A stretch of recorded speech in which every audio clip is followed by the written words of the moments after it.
Salut les amis, c'est Bababert. Je te remonte dans la série plantation d'écosystèmes, tu sais, le design que je fais le long de la rivière. Voilà l'exemple. Par exemple, on est bien perdu, hein, on est au milieu de... Tu fais 10 km vers là-bas et tu arrives vers la civilisation. Et nous, on est au milieu de tout ça, en autonomie totale. Nous, on l'a temporairement, mais il y a une communauté de gens qui habitent ici. Et je viens aider, je viens leur proposer des designs pour voir ce qu'ils auraient envie de faire. Et il y a ça, ils ont ça. Et ça, c'est à l'abandon. C'est les vieilles distilleries. Il y a plein de trucs. Donc, c'est une sorte de ferme, micro-ferme, où il y a encore des vieux barils pour faire de la distillation. Il y a plein de trucs. Enfin, les animaux étaient dedans. Et ça tombe en ruine. Si tu regardes le toit là-haut, c'est en train de s'écrouler. Donc ça, c'est un peu galère. Moi, honnêtement, perso, je suis pas trop pour la rénovation. C'est-à-dire que pour moi, c'est plus galère et plus coûteux de réparer que de construire. Donc idéalement il y aurait rien, mais s'il y a et que quelqu'un vient et qui s'y connaît mieux que moi dans les bâtiments, qui touche, qui dit non c'est encore solide, il n'y a plus qu'à refaire ci, refaire ça. Regarde le truc, il y a plein d'habitations, plein de possibilités. Donc en fait tu peux faire des micro-habitations, comme une sorte de voisinage, une sorte de HLM mais un petit peu amélioré. Et donc tu peux faire 3, 4, 5 habitations, soit petites, même pour des gens sans abri, etc. Tu vois, ça peut être des logements sociaux pour des gens qui sont en galère. Et juste en face, donc ils se débrouillent, tu crées un écosystème.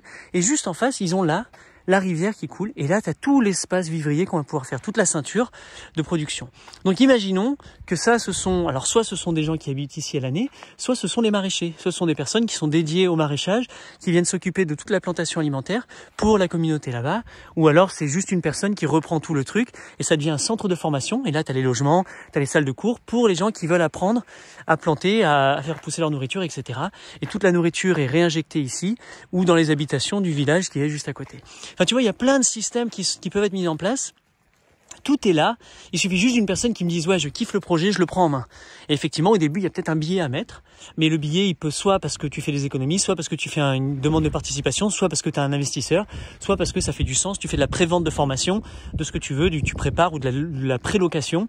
Et en fait, grâce à cet argent, tu rénoves au fur et à mesure. Et sinon, vous venez, vous vous débrouillez, vous faites un campement avec vos camping-cars et puis vous retapez ça avec votre argent privé et vous le lancez.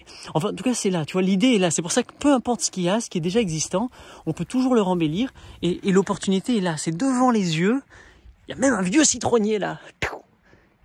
Bon, tu vas pas faire beaucoup de citron, mais il est là et tu as tout le flanc de la montagne. C'est incroyable tout ce qui est déjà présent et qui est dans l'attente. On attend là. Et souvent, la plupart du temps, moi je vois avec beaucoup de personnes me disent je trouve pas de terrain, etc. Je cherche, j'arrive pas. Mais c'est là, c'est devant nos yeux. Mais ça, il faut venir se balader, il faut aller chercher. C'est pas ça n'existe pas sur le bon coin. Tu vois, il y a personne qui a dit viens prends ça. Non, il faut aller voir qui est le propriétaire. Est-ce que je peux le reprendre? Comment on fait le deal? C'est quoi l'aventure? Et puis tu crées ce paradis sur place et tu redonnes de la vie dans cet endroit qui est à l'époque, je vais essayer de faire des recherches dans les archives. Qu'est-ce qui se passait? Quel était l'écosystème qui était autour de ça? L'intuition, c'est ça, c'est qu'il y a beaucoup d'arbousiers et ils distillent l'arbousier pour faire une aguardiente, une eau de vie avec l'arbouze, mais bon, je pense pas que ce soit suffisant. Le top, ce serait effectivement de, pourquoi pas, cultiver en grosse partie, venir transformer et utiliser. Bref, ça peut même être une école, si tu as envie, l'école du village, où il y a toutes les habitations qui sont derrière, qui sont en train de s'implanter. Enfin bref, tout est possible. La vie est là, et à toi de savoir si c'est un projet personnel, privé, donc ton entreprise, ton maraîchage, ta micro-ferme, ou si c'est un projet social où tu as envie d'aider des gens qui sont démunis et qui ont besoin de s'installer et de redonner du sens à leur vie, ou alors un centre de soins, une retraite pour personnes qui auraient vraiment besoin. Enfin bref, tout est possible et les schémas sont là. Donc toi, peu importe ce que tu as, fais appel.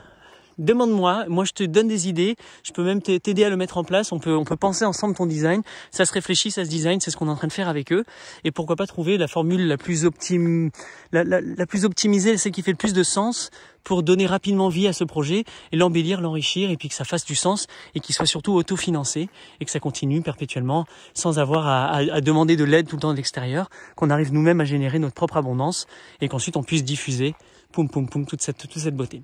Voilà! C'est la fin de la vidéo. Ciao!